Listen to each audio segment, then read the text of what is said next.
pre-last year, but he will be looking elsewhere if someone takes him. Who knows? He could still be at the West Tigers next year if no one takes him off our hands. But the club apparently is willing to pay more than half his salary, which isn't. It's a bad old habit, but if we can get Benji on a super cheap deal and get a bit of change from Reynolds for 2 years, I guess that's better than him playing for the Magpies. And the guy deserves a chance in first grade somewhere as well, so he's a bit of a waste down there in Reggie's. So fingers crossed. I absolutely love Josh Reynolds. I don't know if you've ever met the guy. He's one of the nicest footballers I've ever met. He's just an absolute legend of a bloke. And when he did get on the field for us, he always put in 100%. And you can't begrudge a guy who had bad injury, just unlucky injuries. It's just, we just seem to have bad luck when it comes to players staying healthy, and he was no different. So, Madge wants to go in a different direction, and hopefully, I'd like to see him back at the Bulldogs, his spiritual home where he belongs. He'll probably get a good run with them too, and they probably would like a bargain 5'8" back in the squad as they rebuild as well. So, you'd think Packer McQueen, Madalino will join, probably get the same treatment. Those 4 guys now aren't playing first grade, and that's about, estimate, over $2 million of our cap not playing in the first grade side, and that's basically why we're the suckiest bunch of sucks that ever sucked the last few weeks. So best of luck to Grub. I hope he finds a new home, and for our club's sake, that we get a bit of cash and can bolster the roster for next year. And I think Benji,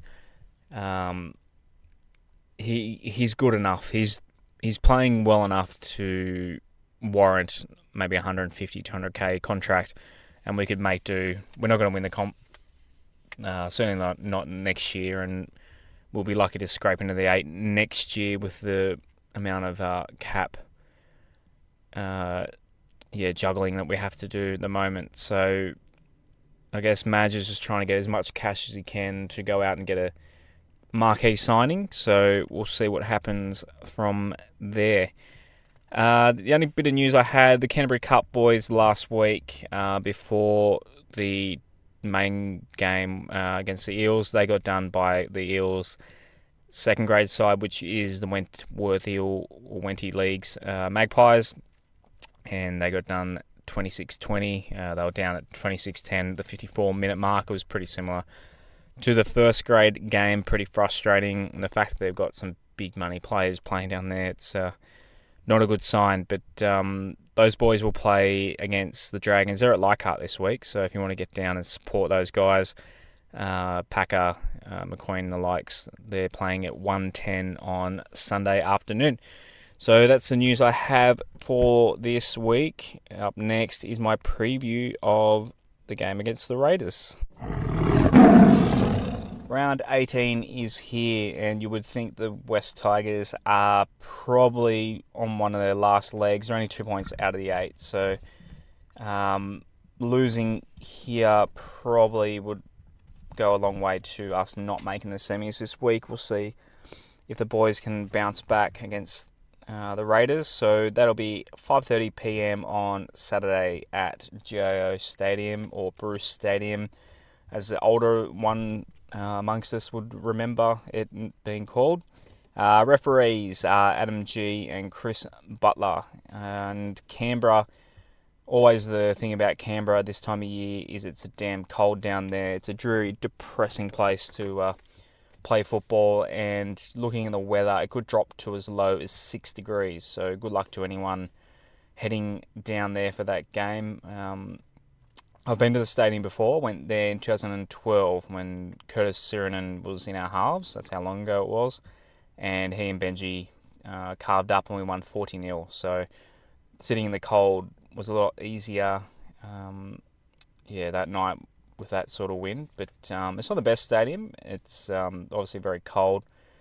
But family tickets for general admission are $80, but I recommend upgrade your tickets, get in the grandstand, and it's a little warmer up there. And they also have TVs hanging from the ceiling, which is very handy. I know Shark Park stadiums have that as well, but it's very handy rather than having to see all the way other side of the field for the big screen rather.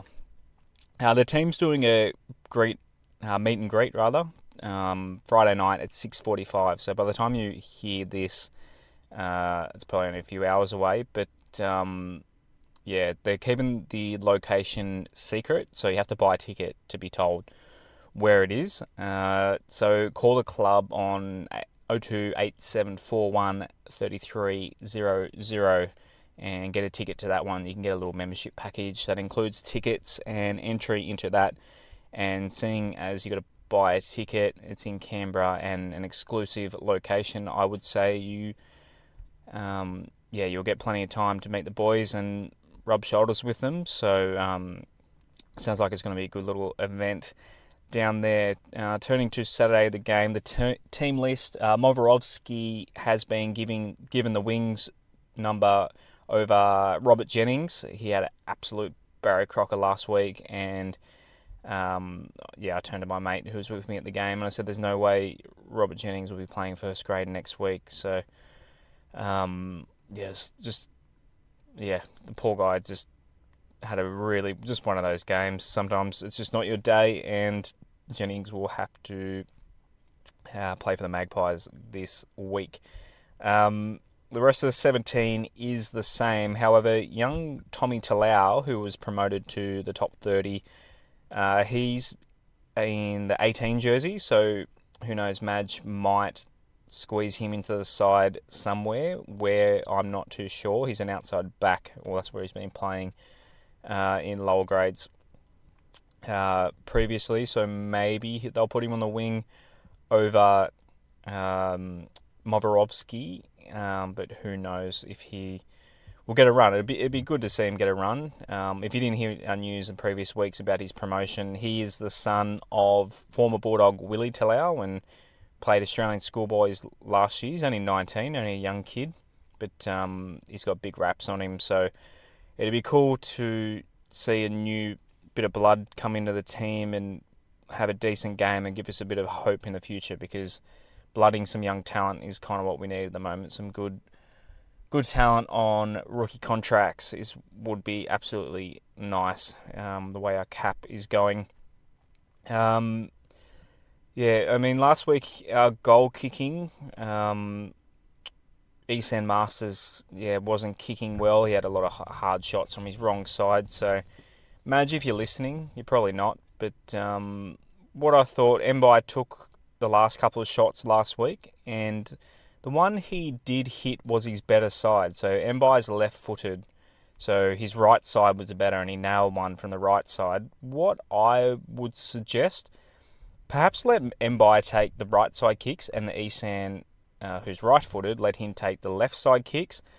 I was a goal kicker myself, playing just suburban rugby when I was younger and rugby league when I was a kid. And kicking on your wrong side is a lot harder. You basically need to hit the ball dead straight for a chance to go over, because the natural hook from right to left, if you're a right footer, or vice versa, if you're left, it goes across the face of the goal. So basically, your basic trigonometry will tell you that the angle is much, much lower than your good side. So Mbai is a bit meh and Esan's a bit meh, but at least make it a bit easier by letting them take kicks on their good side only. So, maybe something they can look at.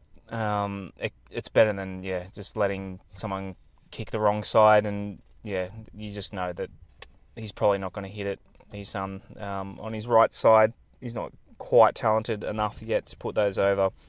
People are saying online, why is he not practicing? I'm sure he's practicing. Goal kicking is just it's like golf. It's one of those things. It's just all in your head, as much as talent. I mean, just about any footballer can kick a goal at training and do it well. They're all coordinated athletes. It's a lot of mental things. Anyone that plays golf knows your brain is the main thing, and goal kicking is the same thing. It's just with your foot. So, don't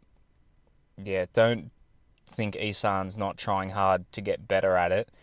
You can't simulate kicking a goal in a game. It's all between your ears, as my dad likes to say. It's probably worth noting Robbie Farah, if he plays this week, I'm assuming he is, he's named in the 9, it'll be his 299th NRL game. So that means next week will be his 300th in Newcastle. Now, if he misses either this week or next week, his 300th would be the following week at Leichhardt Oval. As Roy Slavin says on Roy HG, make of that what you will. My bet of the week to finish, Rapana.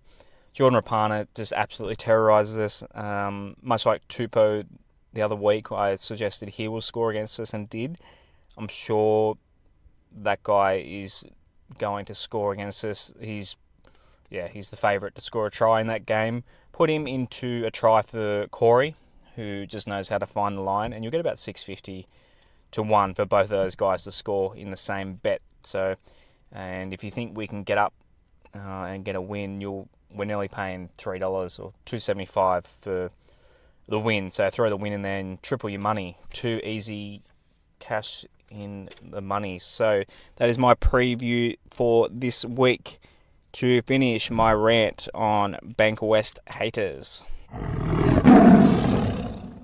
So I might sound a little bit like a broken record, and last few weeks I've basically gone into bat for Bankwest Oval, and now that it's finished, I thought I'd just round it off with a bit of a rant on people demanding more games at Leichhardt and Campbelltown, and people refusing to go to Bankwest still, and telling the club that it's a disgrace, etc., etc. You've heard and probably read all that shit online about that. But I sent a tweet / Facebook post in a group this week, and basically saying that now that Bankwest is done, everyone, you've got to put your money where your mouth is and fill the seats at Leichhardt and Campbelltown. Vote with your feet.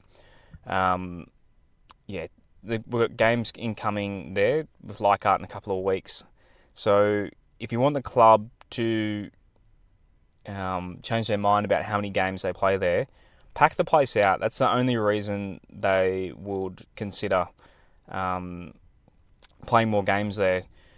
So it's a financial decision to go to Bankwest, as you may or may not know. So the 4 games they get at Bankwest Stadium is an instant cash injection. It doesn't matter if only 10 people turn up to the game.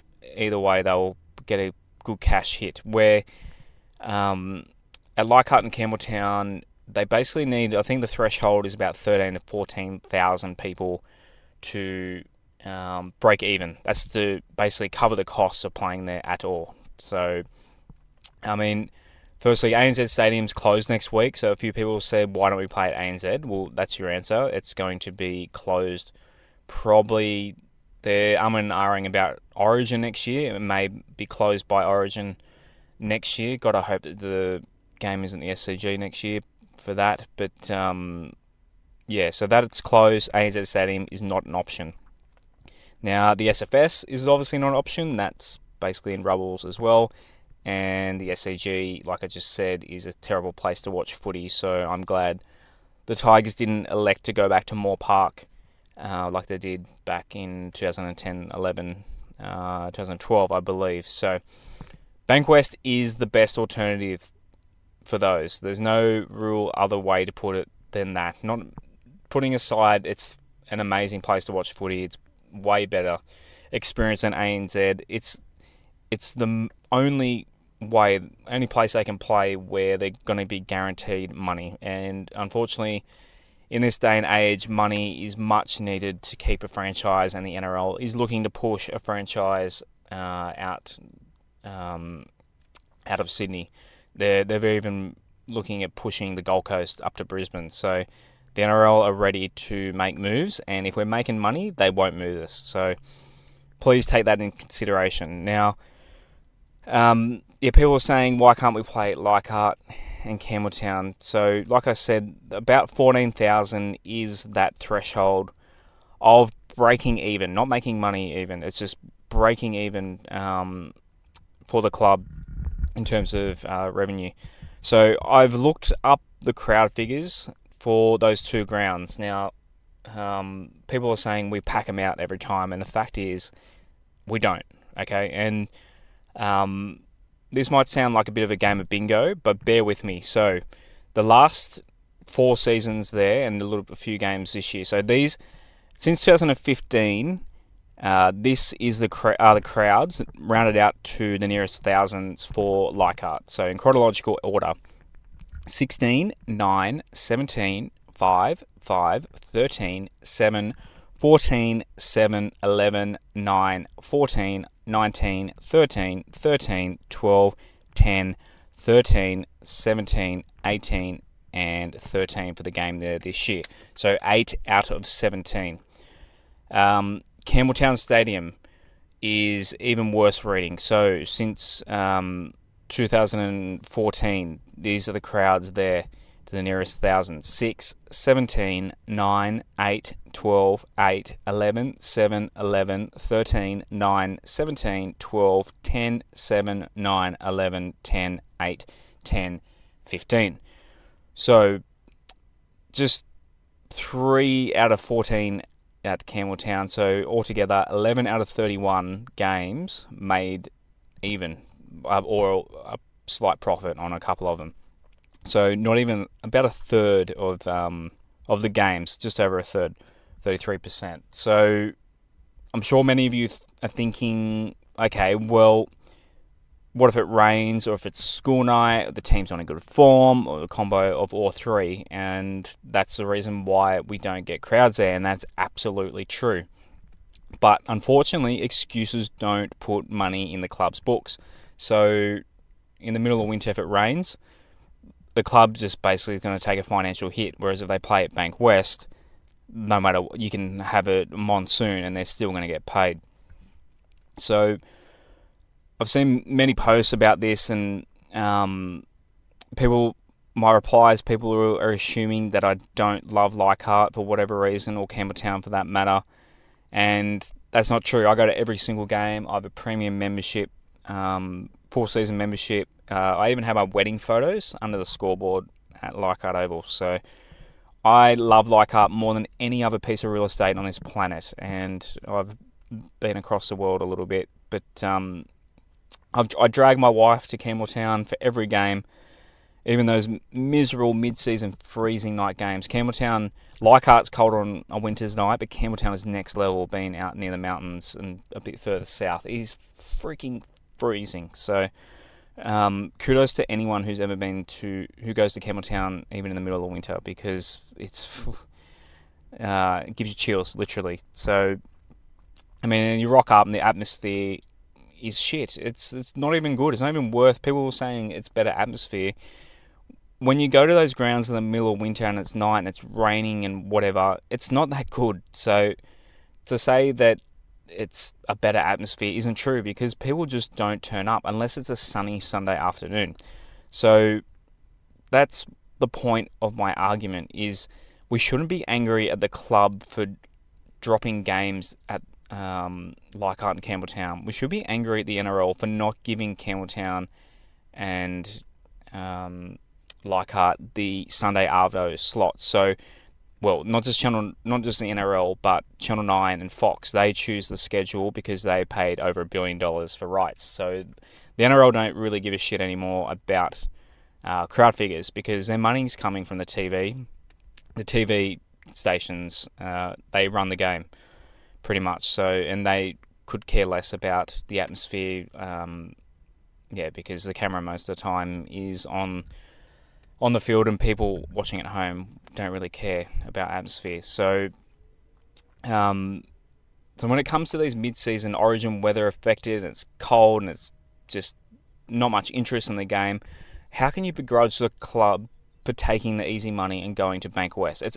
They've done it perfectly and added the Leichhardt and Campbelltown games to the either end of the season when it's a bit warmer and everyone's pumped. Late in the season, if we're in finals contention, who knows, we could well be still.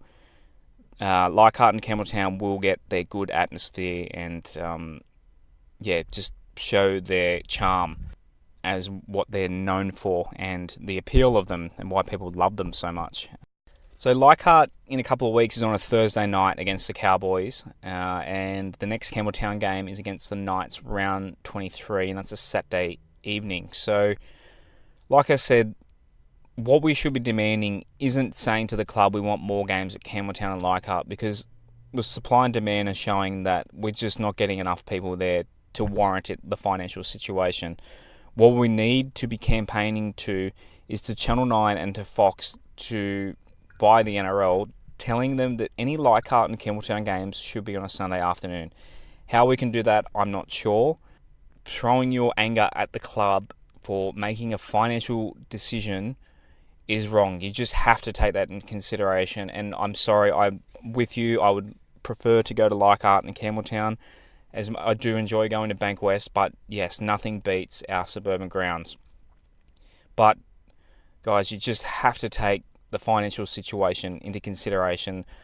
Suck it up. If you don't want to go there, fair enough, don't go. But don't bag out the club for making this call. So Justin and Barry and all the guys, the big wigs at the club, they're doing what their numbers are telling them to do. They're putting the boys or the club rather, in a financially strong situation. We're making a profit, which is really rare for rugby league franchises. So please just give the club a break. Hopefully the financial situation gets better, which means the team will get better, which means the crowds will get better. So guys, that is my rant for the week. Please be kind to each other. Stand proud with each other. We're a little bit divided because we're playing terribly.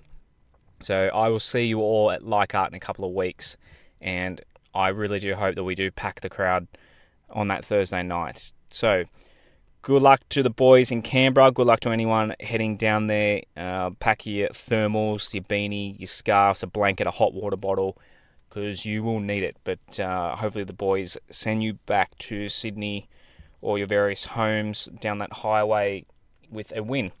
See you next week, guys. Bye for now.